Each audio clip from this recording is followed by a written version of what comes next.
জিষ্ণু বসু প্রসঙ্গ টেনে এনেছেন স্বপ্নদ্বীপের, যে সেই যে স্বপ্নদ্বীপের মৃত্যু হয়েছিল, সেই স্বপ্নদ্বীপের মৃত্যুতে কতজন শাস্তি পেয়েছে। যাদবপুর বিশ্ববিদ্যালয়ের কালচারাল মার্কসিজম অতি সক্রিয়।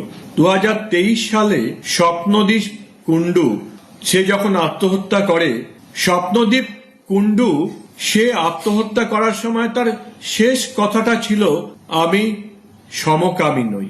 যাদবপুর বিশ্ববিদ্যালয়ের র্যাগিং করার জন্যে কেউ যদি সমকামিতা নিয়ে র্যাগিং করে তাহলে তার 7 খুন মা।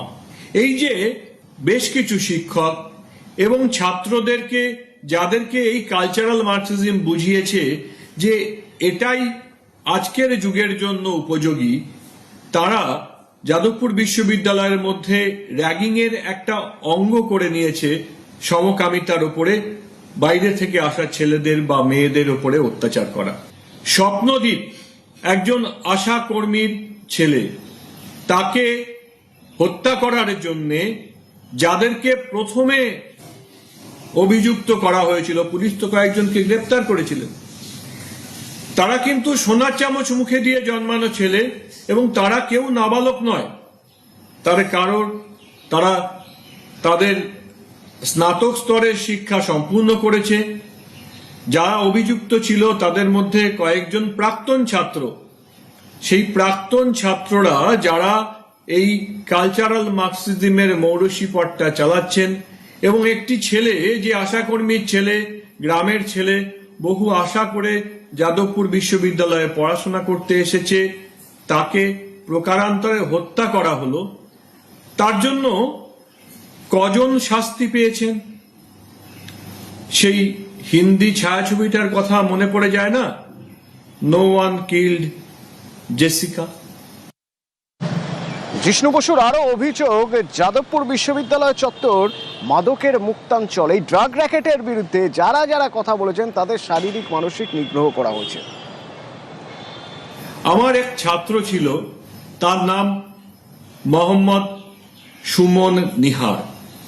অত্যন্ত গরিব ঘরের ছেলে, মুর্শিদাবাদের এক প্রত্যন্ত গ্রামের এক গরিব পরিবারের। তাদের পরিবারের মধ্যে এই প্রথম প্রজন্মের শিক্ষা পাওয়া একটি ছেলে মোহাম্মদ সুমন নিহার যাদবপুর বিশ্ববিদ্যালয়ের অ্যাসিস্ট্যান্ট প্রফেসর হিসেবে মেকানিক্যাল ইঞ্জিনিয়ারিং বিভাগে চাকরি পেয়েছিল। ক্যাম্পাসের মধ্যেই থাকতো। সুমন নিহার যাদবপুর ইউনিভার্সিটি ক্যাম্পাসের মধ্যে যে নেশার চক্র, যারা নেশার দ্রব্য সুকুমারমতি ছাত্রছাত্রীদের মধ্যে সরবরাহ করে, এবং রাত্রে যেখানে যেখানে নেশার ঠেক বসে, সুমন সেখানে সেখানে গিয়ে সেই অপকর্মের প্রতিবাদ করত। এবং তার জন্য সুমন নিহার, একজন শিক্ষক যাদবপুর বিশ্ববিদ্যালয়ে, তাকে শারীরিকভাবে হেনস্থা করা হয়। যাদবপুর থানাতে যদি এখনো দেখা যায়, সুমন নিহারের যে করা এফআইআর, সুমন নিহারের বিরুদ্ধে মিথ্যে, তার বদলে সুমন নিহারের বিরুদ্ধে মিথ্যে কথা বলে করা হয়েছে। এটা একটা খুব চেনা ছক। আমি সুমনের সঙ্গে যতবার দেখা করতে গেছি, সুমন বারবার করে একটা কথাই বলতো যে স্যার, ওদের কিন্তু শাস্তি হলো না, যারা প্রতিনিয়ত এই ড্রাগের র্যাকেট চালাচ্ছে যাদবপুর বিশ্ববিদ্যালয়ের মধ্যে, তাদের শাস্তি হলো না।